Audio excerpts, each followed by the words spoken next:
What's going on, everybody, and welcome back to the channel. Now today we've got IPL match number 43 between the Rajasthan Royals and RCB. RCB take a comfortable win in the end, 7 wickets. They even had 17 deliveries remaining, and pretty much RCB will now qualify. We always knew RCB were going to qualify, but now that pretty much confirms that RCB will qualify for the finals, for the playoffs, whatever you want to call them. And what it means for Rajasthan is that they are in the same boat as the Punjab Kings. My Punjab Kings, of course, we're in the same boat now. We're a game behind Mumbai and we're a game behind Kolkata. So it looks unlikely that Rajasthan will make the playoffs. Similar situation to the Kings, of course. But hey, we're here to talk about these two sides. It was a good game, actually. One of the most enjoyable games, purely on a batting sense. That's... Oh, hold on. I missed the man of the match. How could I? The player of the match, Yuzi Chahal, 2 for 18 or 4. He's the best short-form spinner in India. Obviously, the best spinner in India is Ashwin, like Test cricket. But the best short-form spinner in India at the moment is comfortably Chahal. He has to be there at the World Cup. I mean, I think the deadline for when you can make changes for the T20 World Cup squad is sometime in October. So they're going to want to make those changes quickly. Obviously, we know Shreyas Iyer will probably replace Ishan Kishan. But I think, Chahal should probably come in for a Patel, maybe? A Chahal? I mean, yeah, it could happen either way, but... he's in ripping form. He's doing it on the UAE pitches where the World Cup's going to be played. So, yeah, I mean, it was a mistake that he wasn't in the squad in the first place. So, they should do the right thing and get him in there. But hey, let's jump into it. Rajasthan batted first. An absolute blitz early from Evan Lewis. That's probably his best little innings this season for the IPL. 58 off 37. He just really took a liking to Glenn Maxwell. George Garton as well in there. I think he was on debut. I was impressed with George Garton. I actually thought, he did have some good variations. He just kept bowling quite wide, and it was quite predictable at times. But he clearly could swing the ball. Good variations, good action, good pace. So, I did like what I saw from Georgie Garton. Even though he's from England, I like him. Evan Lewis, 58. It was a solid knock. But the only problem is that Rajasthan were, at the 10 over mark, they were 1 for 100. And then they 10 more overs and they finished with an only extra 40 odd runs and 8 more wickets. I mean, someone like Jaiswal or Evan Lewis just has to go on. They were there, Evan Lewis especially. 58 he was around that 10 over mark, and then he just played a silly shot and got himself out. He had to then just start chipping the ball around, and that's what separates good cricketers from the great cricketers. From someone, Evan Lewis is a good cricketer, but he's not a great cricketer, and they prove it. He proved it last night.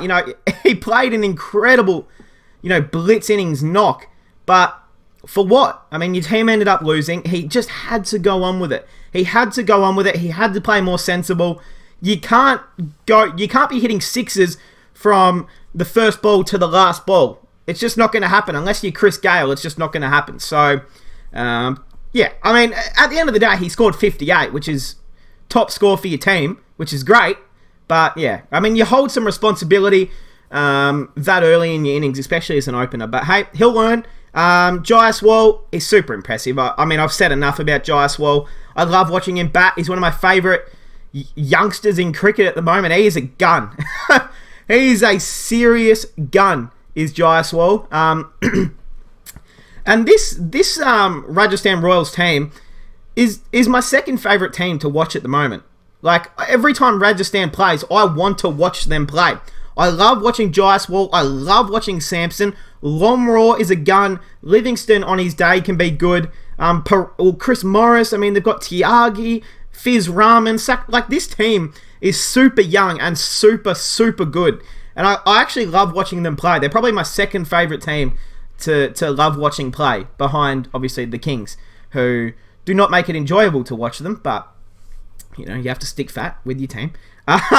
Samson, 19 off 15. Look, he's been in great form, so it's okay.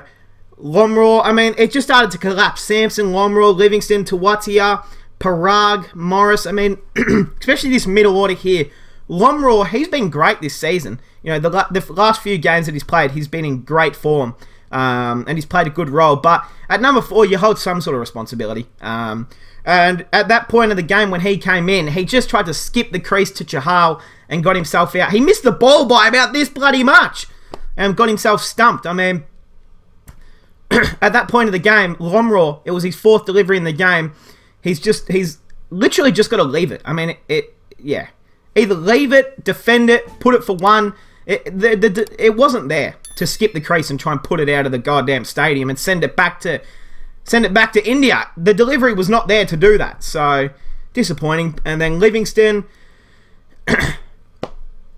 pretty disappointing. Livingston, if you're a Rajasthan fan, he came in with a lot of expectations and he just has not lived up to it at all. But, look, it's different from the England pitches. This is why I don't understand why IPL teams, they bring in all these England players that are dominating on England pitches. England pitches are completely different to anything in the UAE or even India. Especially like Sharjah, Dubai. I mean, all these pitches are completely different to what they play on in England. So, yeah. So what's here? Again, going for 2, Parag. He's super young, Parag, and he hasn't been in great form, but I love Parag. Like, I think he could be a finisher for the Indian national team in a few years. Like, I purely see that for him. So they just got to stick with him, Rajasthan. Give him all the confidence, get all the love around him because he's going to be a star of the future. I mean, isn't he 19? Like, for a guy that is playing at his level, even last year he had a great, just give him some time. I've been seeing way too much criticism for him on Twitter, in the media. People need to calm down sometimes. Like, you look at, who's someone I can use? David Warner. The start to his international career wasn't great.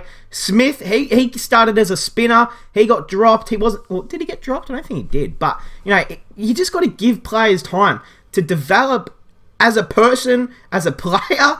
And hiding him down the order is a good idea. I like him down here because actually, I don't know if I like him down here. I feel like he could get up another 2 spots. Maybe they've got to get him in earlier. Maybe they can try getting him up around the top order. Just to let him just soak up a lot of deliveries and get some more confidence back. But then again, he had 16, so yeah, I don't know. But, he's a player of the future, so you can't be too harsh. Morris, yeah, they paid a lot of money for a lot of mediocrity, if I'm going to be honest. Sakurai 2, Tyagi 1. Let's get to the bowlers. George Garton, as I said, he went for a lot of runs, sure. But he impressed me a lot. As I said, good variations, good swing, good action. At that Dubai International, there was plenty of grass as well. So he was swinging that ball a little bit. But I think, it was his first game. He'll learn. He just kept pitching it way outside off when he was bowling to Jaiswal, especially, and Evan Lewis. So, look, again, he'll learn. Siraj, none for 18 off 3. Glennie Maxwell, none for 17 off 2. Harshal Patel, he almost took another hat-trick. He took 2 more wickets in a row. Who did he get again? Morris and then Sakurai, and then he almost took another hat-trick. That would have been the most incredible thing of all time. He's going to win the purple cap.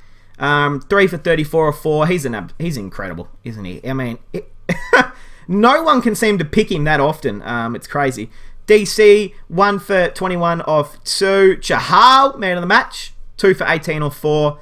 And Shabazz Ahmed, who came on and took immediate wickets. He took about 2 in a row there at a time. Great captaincy from Virat Kohli to bring him on. I mean,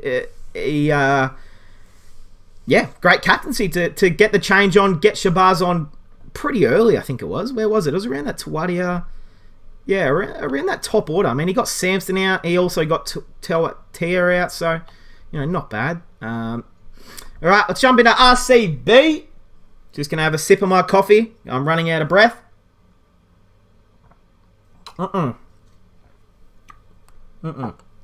Best editor on YouTube, but I'm not going to be editing that one out. All right, Virat Kohli.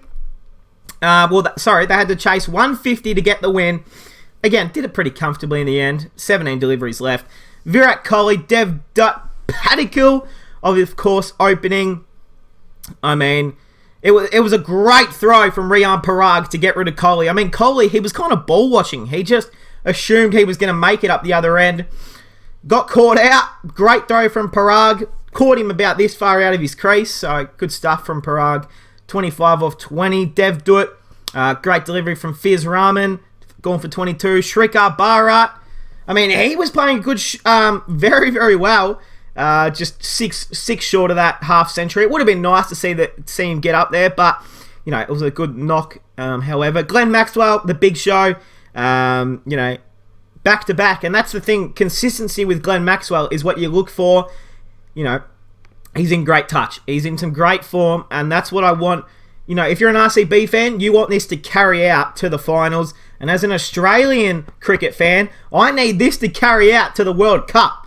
That would be goddamn handy. And then AB, of course, finished it off with 4 runs. So, hey, we'll jump into the bowlers. Chris Morris, I mean, holy shit.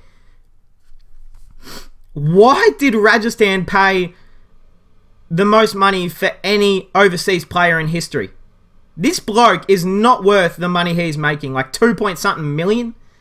Like, seriously, my nan could be over there doing a better job. I mean, what is this guy doing? He's taken wickets, but he's barely put any runs on. I mean, when you get smacked for 0 for 50 or 4 runs, it's not great. It's not great. And I don't think he'll be back there next year, to be honest. Tyagi, none for 23 off 2. Chetan Sakurai, none for 18 off 3. Pretty economical, actually. Fiz Rahman, the best bowler out of all of them for sure. 2 for 20 off 3. Tiwatia, none for 23 off 3. Lomraw, none for 13 off 2. And Parag, he only had to bowl 1 delivery, and it got put for 4. So, that was it for the game. We'll jump into the table to see where RCB now sit. Yep, RCB, they're only 1 win behind these top of the table teams. So, there's still a chance that RCB could push into those top 2. You never know. But the top 3 is locked in for playoffs. CSK, DC, RCB fans, take a sigh of relief because you are going to be playing finals this year. And now KKR, Mumbai, Kings, Rajasthan are all fighting for that 4th position. I think KKR have got it in the bag. I don't think Kolkata are going to lose it from here. I mean, it's between Mumbai and Kolkata. I don't see pretty much any way Punjab or Rajasthan make it in. But then again, crazier things have happened in this league, haven't it? So you never know. Can't really predict too far in the future. Let's have a look at the stats real quick. Samson, he's only 2 behind Shikhar. That's okay. Not a whole lot to see here as well. Harshal Patel, 8 wickets in front of Avesh Khan. He's going to win the purple cap. Well done to him. Because before this season started, I didn't know who he was. So he's now everyone in the world knows who Harshal Patel is. So credit to him. The next matches, gee whiz, that's going to be the most boring fucking match ever. Sunrisers Hyderabad versus CSK. Should I even review that? I don't know. I probably will. But Sunrisers CSK, and then Kolkata versus Punjab. Mumbai DC, Rajasthan CSK. Let's have a look. So what needs to happen for the Kings to make the finals? Let's do it from here. Okay. So, I mean, this match literally means nothing to anyone except for maybe Dally and RCB. But this means nothing to me as a Kings fan. I guess I hope CSK win. I mean, I don't really know or care. Obviously, we have to beat Kolkata. We then need DC to beat Mumbai, which I think is a fair chance of happening.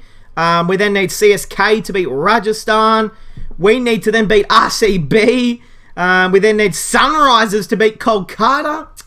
We then need... Oh, that's going to be a good game, but it doesn't really bother me too much. Damn, why are all these matches now starting at 1 a.m.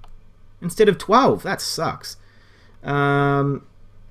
Wait, so every game used to start at 12 a.m. or 8. And now they're all going to start at 1 a.m. Are you going to make me stay up another hour? Oh, my goodness. I'm going to be going to sleep at like 5 a.m. That is not cool. Alright, let's have a guess. Where was I? Sorry. I get distracted. Yeah, so we need that. That'll be a good game. We then need... Wait. Oh, shit. I don't know who I want to win out of that. I guess... Rajasthan? I mean, I guess I would prefer Rajasthan to win that. I mean, probably. I then need Sunrisers to win that, I guess. We then need to beat CSK. Oh, my God. This is not going to happen at all, is it? We then need... Rajasthan to win again. We then need Sunrisers to beat Mumbai. Yeah, look, I don't think the Kings are going to make it. I've come to the conclusion that I don't think I don't think the Kings are going to be playing playoffs, which sucks, but, you know. Oh well. Always prepare for next season. Hopefully we actually play Moses on Reeks soon. That could help us win. But hey, that is going to cap it off, guys. Shout out to RCB. Lock themselves in the playoffs. Hey, hope you guys enjoyed, and I'll see you guys in the next one.